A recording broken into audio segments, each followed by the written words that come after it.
Welcome to the story in your head.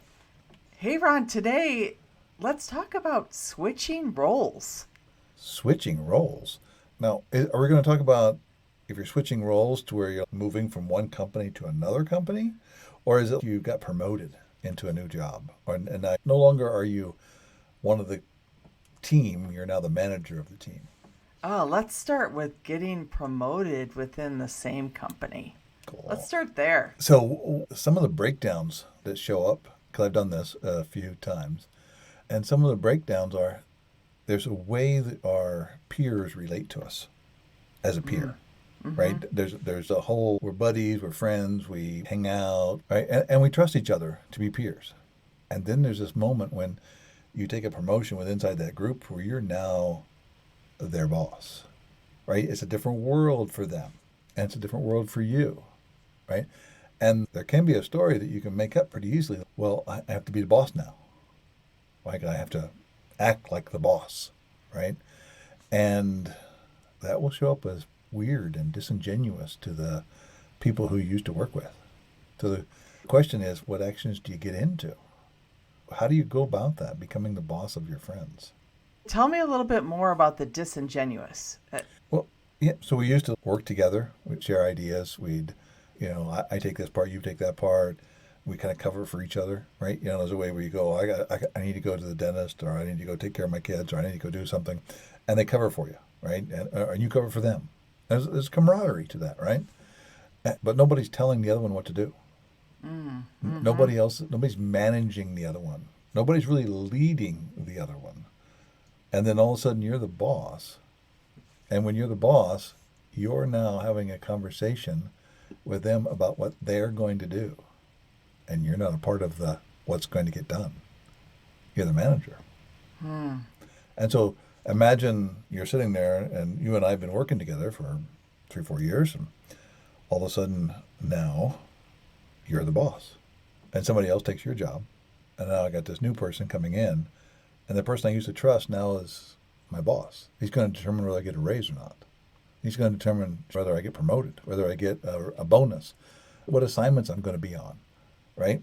And there's a space where they go, well, I know Deb. We're buds. We hang. We're cool. It's great. What do you mean I can't do it? I want to do that fun job over there. Aren't you going to take care of me? And there's a space where all of a sudden, because you're now the boss, or whoever is the boss who takes that Mm-hmm. role, it's a different space. So, are there boundaries that you set? What do you do? What do you do? Well, I found it really useful to talk about it, to get the people you used to work with together and go, I got this role, I got this promotion. A lot of the reason I got this promotion was because of how we all worked together. So somebody from the group got the promotion. And I just want to check in with you guys. Is anybody angry that I got this job? Is there anything that you want to say to me to get it out? To really open up the space for people to be authentic with you, honest. What does it mean that I have this job? Because they used to have a relationship. And when a relationship changes without an understanding of why, it will show up as disingenuous or Mm-hmm. like you've changed, right? And in some ways, we have changed. We have a different role. So after you've actually had a conversation with them and say, this is what we're doing, and really get out in the open air, right? And my goal is, and then that's where you got to have what your goals are. Anytime you take on a new role, you're switching from one role to the other role. What is the criterion standards for being successful in that role? What are the goals of the group now? And if you don't know them, if you don't speak them, they're going to make up something. So when you switch roles, and this is whether you go to a new job or a new company, or you're now a manager of your own company, from the moment you get into that role, you have to have your story about what it is the group's going to produce. Mm-hmm. What are the outcomes that you're committing to? And then whose outcomes are they? The reason I got this job is they wanted these things done and say what they are. And so they've tasked me with doing these things. And so now my goal is to lead this team to get these things completed. And then there's a space where you say, okay, here's the outcomes that need to be produced. And then there's a space where you say, and this is how we'll do it. This is my stand, right? We'll be open, we'll be authentic, we'll be real, we'll be vulnerable. We'll talk about problems. We won't hide anything, right? We'll make mistakes. We'll clean them up. What is that stand that you're going to take for the group? And speak it into the group so that they understand it's not that you have a different role. It's you have to speak what your role is. You have to bring it into existence in language for them so they know and never fade away from it. I mean, you can change it. Like you can say, well, we've decided we're going to do this instead of that, but never stop speaking that role that you have and never stop speaking what the group is going to produce.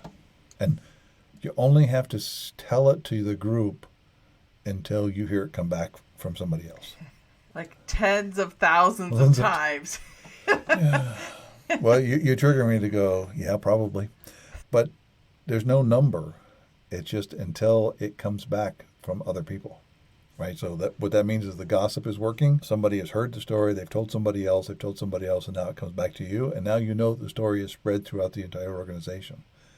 And then when you get to that point, you can go, good, now I can go back to half as many times a day as I used to, right? Because you still have to tell the story. And the story is always changing.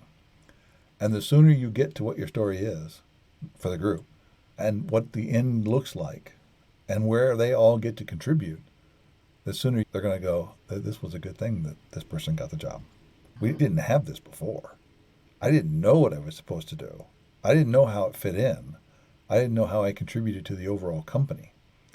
And now I do. This is really good. And all the stuff around, well, we used to hang with Ron. We used to be in this space with him. And he was one of us, right? All that will go away when they can see how they contribute to the company. They can see where their role is. They can see what's going to happen as they do well, as and add to it and makes a difference. So Ron, as I listen to you, I'm listening to the people around you and what you have to do to produce the vision, but what they have to do. What if you're changing roles and what are you having to let go of? I'm thinking about someone who might have been promoted because they were really, really good at doing something. And all of a sudden, they have that team to do that work. And it's about them developing the team, not doing the work. I've learned to love this. Didn't love it in the beginning, but I've learned to love this, right? And it was a joke when I was younger. Oh, project management, or management, right? Project management. All the hassles, all the headaches, and no more money, right? And normally when you get into your first leadership role, where now you're managing the people that used to be your peers, there's really not much more money. I mean, there's a little bit, but you go look at all the stuff more you have to do and care about, and the stuff you have to give up, it's really not worth it. The money is not the reason why you would go into a management or leadership job. So if you go, wow, why did I do this? It's not about the money. Leading people is different than producing something. You're working with different stories. As an example for me was when I was an engineer, I worked on turbines and I worked on valves and generators and all these things we took apart, put them back together. And it was all about that equipment and how we did all that stuff, right? And the moment you become a project manager or then a manager of a region or a space where you're no longer doing that, the equipment really doesn't fall into your control. You're not in there to work with the equipment anymore. You're not working to design like circuit boards, right? You're not designing systems, right? You're not doing all that stuff. You have people that do that.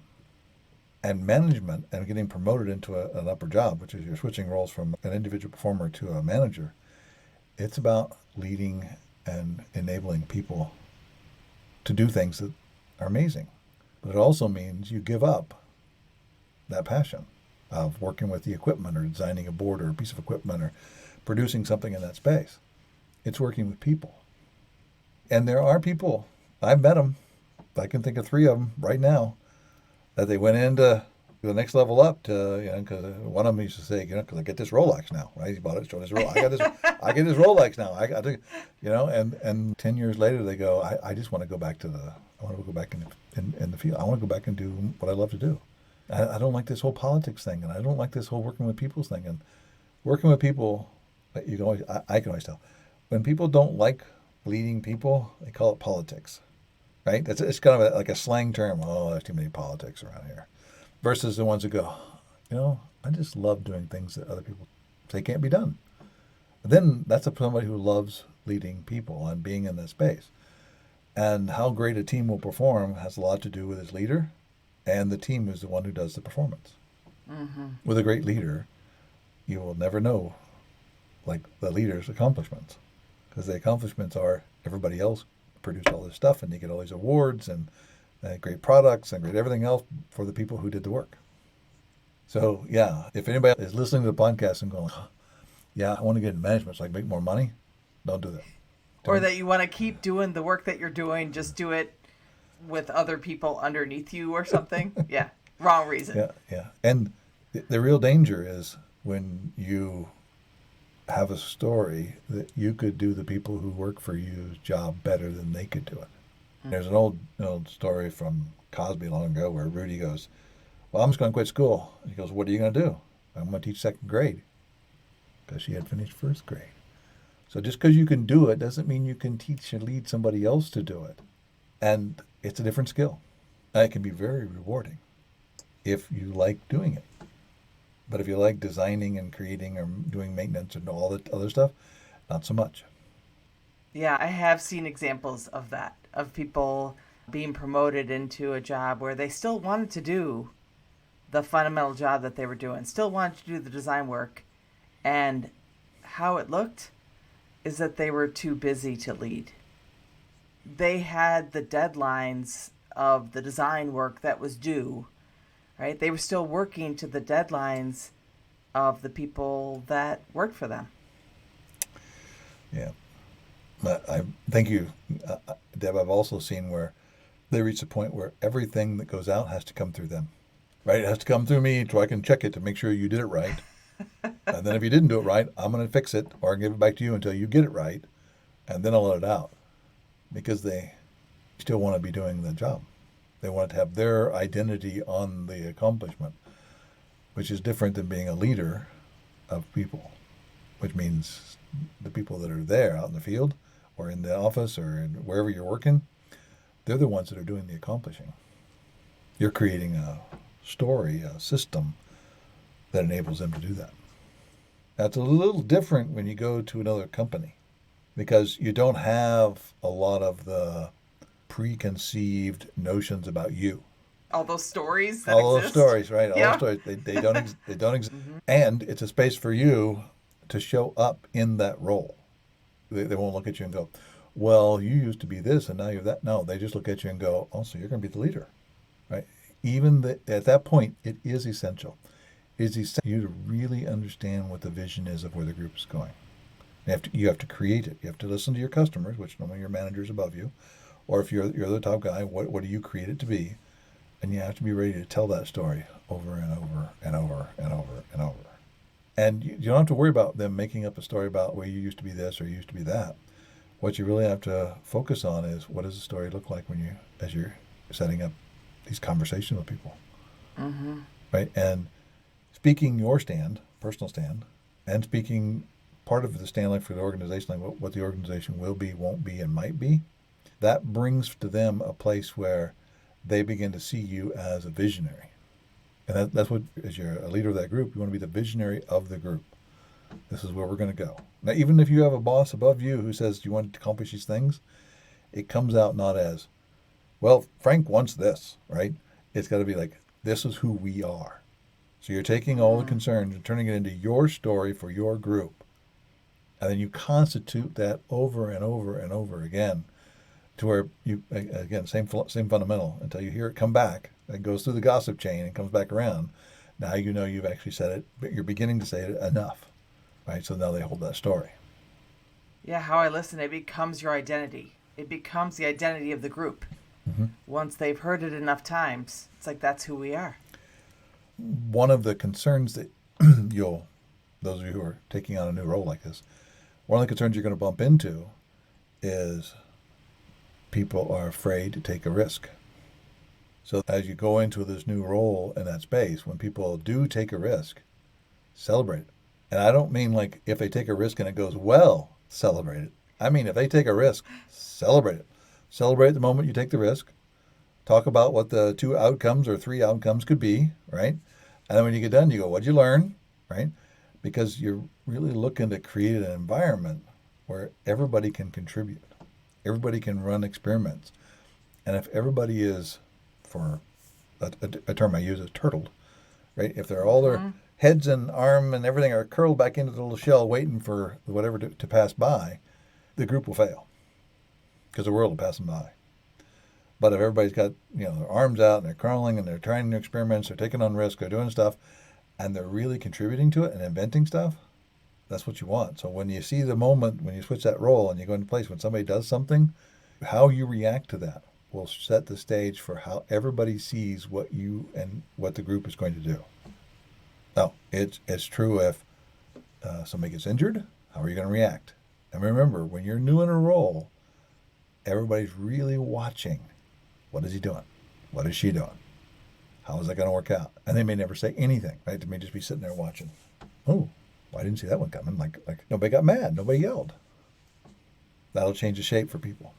One of the stories you triggered me to think about was, you mentioned something about if you switch roles into a new company, that there's fewer stories about you in that new company. But I have also noticed that people may have stories about the previous leader. They have stories about, well, she did it this way, and this is what we're expecting.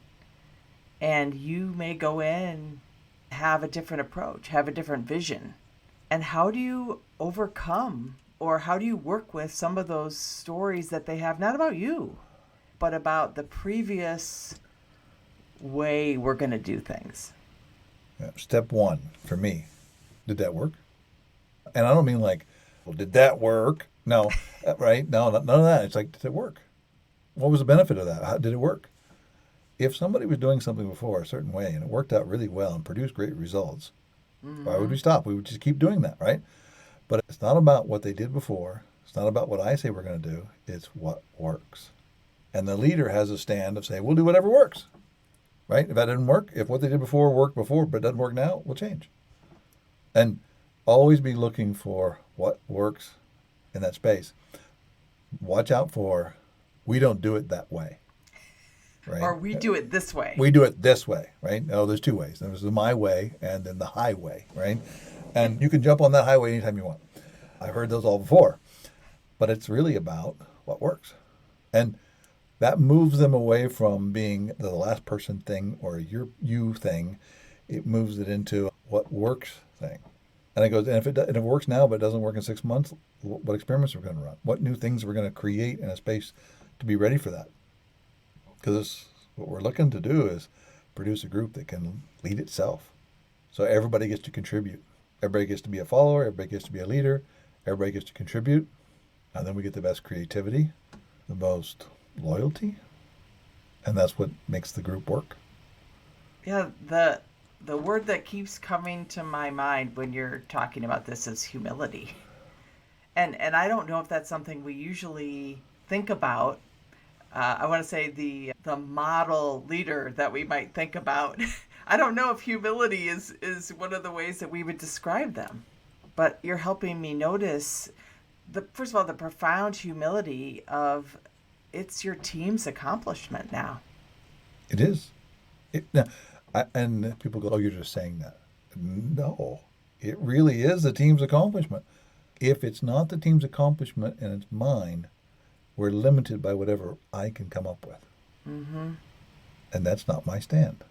I will never limit my life by what I can create. Well, there's also the people want to contribute. They want to feel valued. And if they feel like someone is taking credit for their contribution, like it doesn't matter what they do, they're not going to stay around. They'll find another place to contribute. Mm-hmm. Mm-hmm. And it doesn't matter whether they find a place that's better than ours or not. They're no longer on our team. We no longer get the advantage of what they're creating. And that's why it's their accomplishment. Because it is their accomplishment. Yeah, you made me think, I don't know how many thousands, tens of thousands of resumes I've looked at in my career.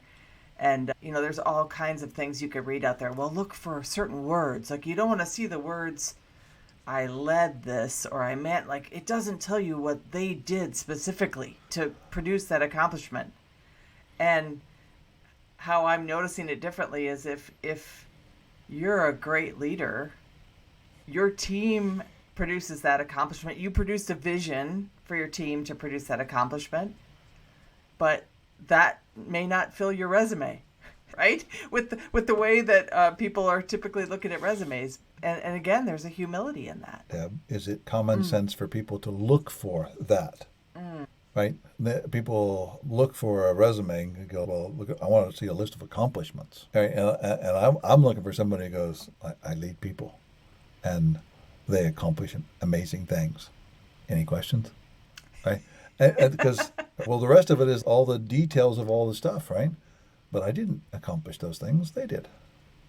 Yeah, I even think there was a buzzword a few years back, behavioral-based interviewing, to really poke at what that certain person did, not what their team did. Right, what they did. What that certain person did as part of that team. Yep. And it always seemed like they even said, well, look for the word I. Don't look for the word we when they talk about a team. Look for the word I, what they specifically did. And I always wondered, is that really how it is in business, though? Well, how'd you do? I mean, of all the people you hired, and did you use those methods? And then what kind of results did you get? Or did you end up with some people you go, oh, that's not the right person? Or did you go, no, I got it pretty good? I got it pretty good. Yeah. I would have to say I didn't fall into the trap of that it was all about I. Like, I did this. Because one of the things I didn't want is I didn't want people who couldn't work on a team, who wanted to just be highlighted for their specific accomplishments. I wasn't really looking for those people. That's great. So, Deb, we're kind of at the end. What's our question for the end? What's our fun question at the end? I've been wondering about a person. Is there a person in your career, in your life, that had a big influence on you? Yep, many. So I'm guessing you wanted me to pick one to share this story, right? Yes. Because I'm not going to go through a list of people. Interestingly enough, he had the same first name as I did. Not college educated. Kind of started out in Caterpillar. His name was Ron Coates. And I started out at Caterpillar and then moved into some RV maintenance sales stuff. And then he became a millwright. And that's how I bumped into him.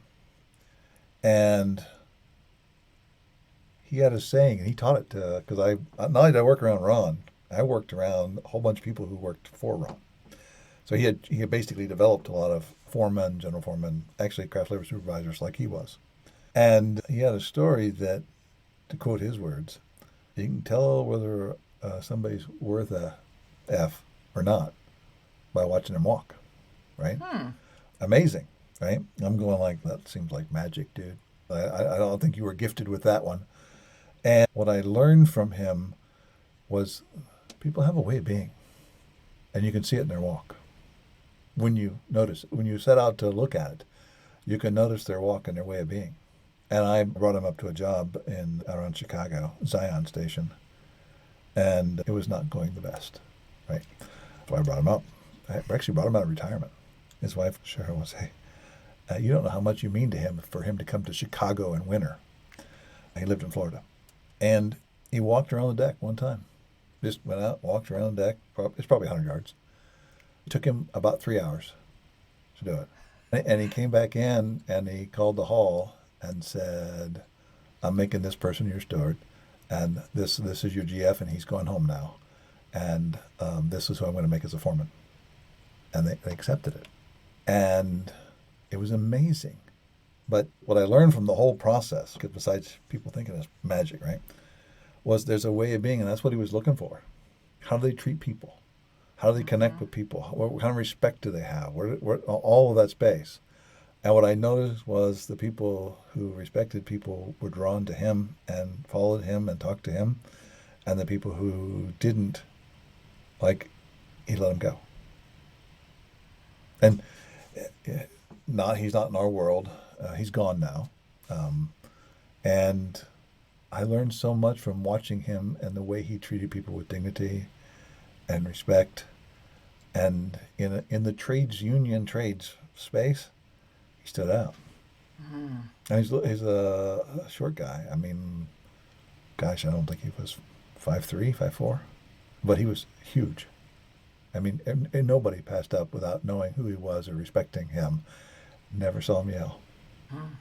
Except for he had a never-ending list of, what do you call it, expletives? Expletives, yeah. to describe me, right? You mean Roy Kent effect? He had that? Yeah, no. In fact, it was so funny when we were working that job up there, and a guy named Chad Noiser came into the office, and he's sitting there working on his computer, and he looks up and he goes, "You know what Ron calls you?" And I gave him a whole list of them, and he goes, "Okay, I guess you know that." Yeah. And there's very few people in my life that I've been able to have that kind of an open space with. We could just call each other whatever we wanted in the moment, and nobody took it as offensive in any way. In fact, in some ways, they were terms of endearment, right? It really was. And it would make me cry if I showed up and called me those things today. That's who made a difference in my life. Deb, how about you? I have so many on the list. I mean, I was going back to like 5th grade, teachers. And I'm going to talk about someone more recently. At my last company, I was in the semiconductor space.